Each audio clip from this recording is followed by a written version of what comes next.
Hi, my name is Nils Höglund. I work for the Coalition Clean Baltic. I'm a fisheries and aquaculture expert here at CCB. Today I'm going to just talk to you a little bit briefly about the history of aquaculture, some of the problems with aquaculture and some of the solutions we think are out there for aquaculture in the future. Okay, so a brief history of aquaculture.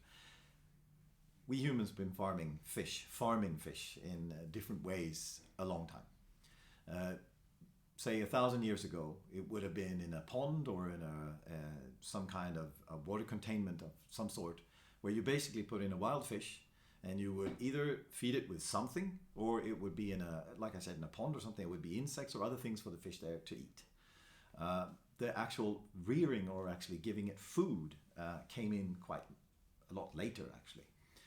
Today we think about aquaculture as net pens floating in the ocean, for example. This type of aquaculture is quite late. This really started to develop in the 70s based on the fact that in the 50s we designed these pellets, the type of food that we give the fish.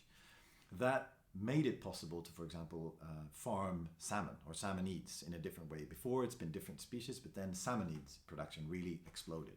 So since the 70s, 80s and 90s, new materials, new type of aquaculture facilities have been introduced, making it possible to grow more and faster. So the growth, the real big growth of aquaculture, the salmonid production, for example, the salmons of Norway, Chile, really took off in 1980, 1990 to this global production we have today of 100 million tons. I mean, of fish globally. But the main producers of salmon, we should remember, is still Norway, 30%, Chile, 30%. But as aquaculture goes totally for all the species, China is still the world leader. They produce well over 60% of all the fish. But the salmonid production is quite often concentrated to more northerly countries such as Canada, Scotland, and Norway. So the problems of aquaculture. So why is it a problem to farm fish? Well, there's a multitude of problems. There are different layers. But let's first just see the problems, the headlines of the problems. We basically have diseases, we have pollution, that would be chemical and pharmaceutical pollution, but also nutrient pollution. We have problems with escapees, and we have the feed problem. So I'll go through them one by one very shortly. Disease is fairly obvious. We'll have diseases that's in the fish farms that can be spread to the wild environment, having potentially huge detrimental effects. We can knock out entire populations with one single disease. In the fish farm, we can give them vaccines or medicine, but we can't in the wild. Pollution. So pollution, again, like I said, if we want to give our fish medicine, that will spread in the environment as well. That's not necessarily a good thing. Pharmaceuticals such as antibiotics, we know we have to be careful with, and to spread that in the marine environment is not unproblematic.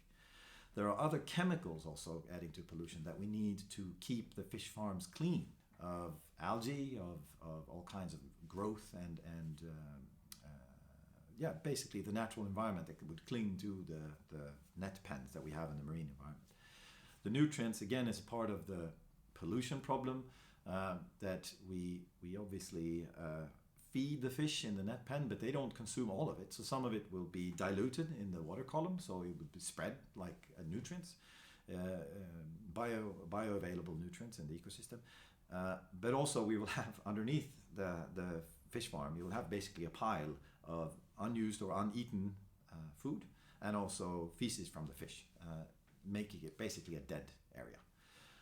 And then we have the issue of escapees. So escapees, obviously fish will run away. They will sometimes be 100% escapees. The whole thing fails, 100%. It can be 50, 60,000 animals disappearing out through the system. So that's a problem back to the disease spreading issue, but it's also a problem that these fish can mix in with the natural environment, the natural existing trouts or sea trouts or salmon, if that's what they're farming. That means that they can try and attempt to spawn, sometimes to succeed, meaning that they will pollute, basically DNA pollute the system. They can try to influence or try to spawn, basically disturbing the natural spawning, so chasing away the other fish that's supposed to spawn. And of course, the issue of escapees is sometimes people would say, but we can farm fish that don't spawn here, and then that's so this isn't a problem. what we know is that nature finds ways. So even though we think they currently can't spawn, they can adapt. So fish are very adaptable. We have evidence of rainbow trout. It's called rainbow trout. It's a very popular fish to farm here. It's from the US, and we have evidence that they A, try to spawn, and B, actually succeed in spawning. So it is really a key problem. And then the final one, and it's a very big one, the feed problem. Fish farming today means that we basically have to fish the marine environment for food for the fish. If we want to grow aquaculture, we have to find a different way of feeding them, because the world populations of fish in the ocean cannot be fished more. Actually, they should be fished less. And today we take a vast majority of the fish for the fish in the fish farms from the sea. So unless this connection is cut and we can actually really reduce that, aquaculture cannot grow. And actually, aquaculture of the present level cannot be sustained, because there's simply not enough fish out there.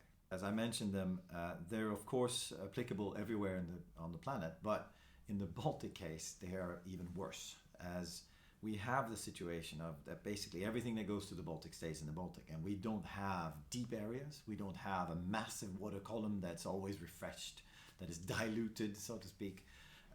So the problems of eutrophication, as we know, the problems of pollution, all these things, they are even bigger in the Baltic case, which is why we seriously question the development or further supporting development of aquaculture in the marine environment in the Baltic.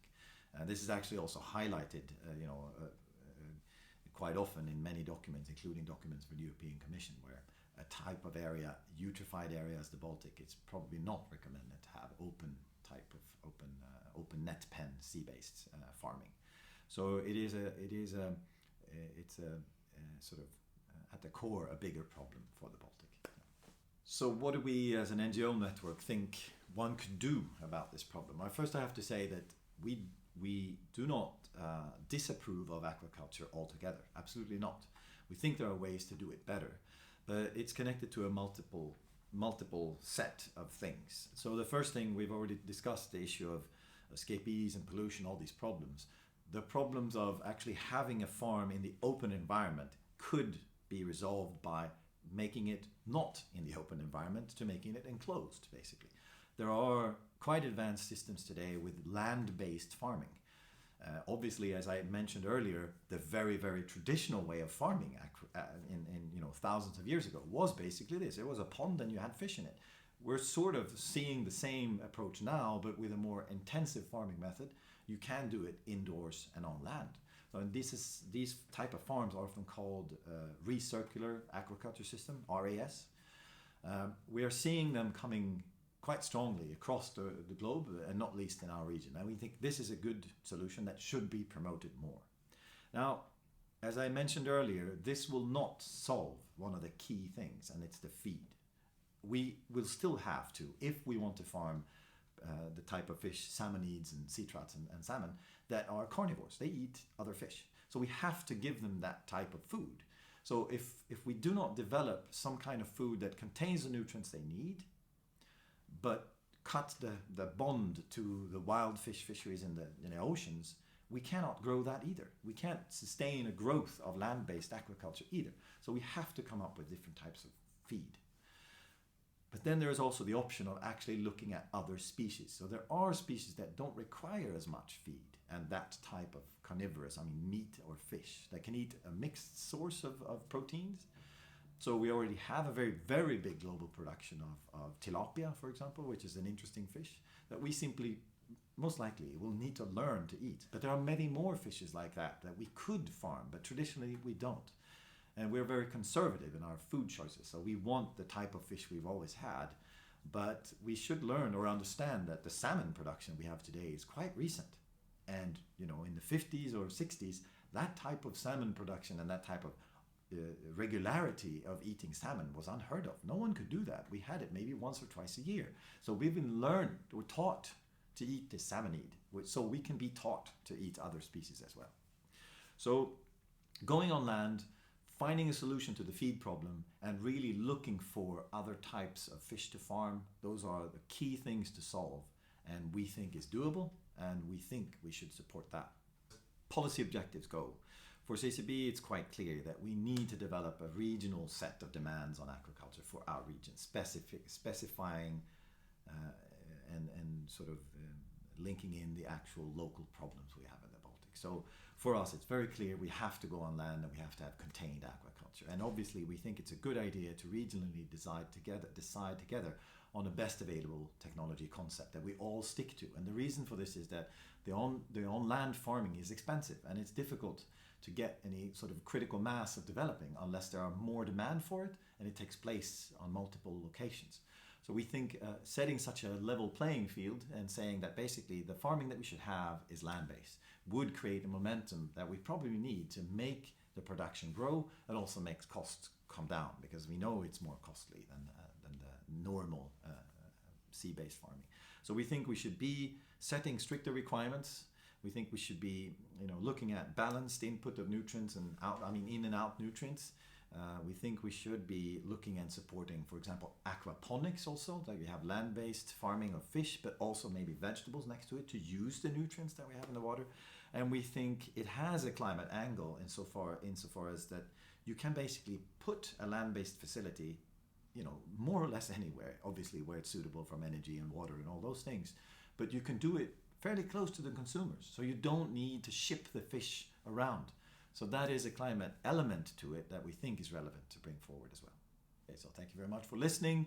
This was Baltic Talk from CCB. We have a number of Baltic Talks on different topics. So if you think that we should talk about something specific, please let us know. Otherwise, check out the other videos. And again, thank you for listening.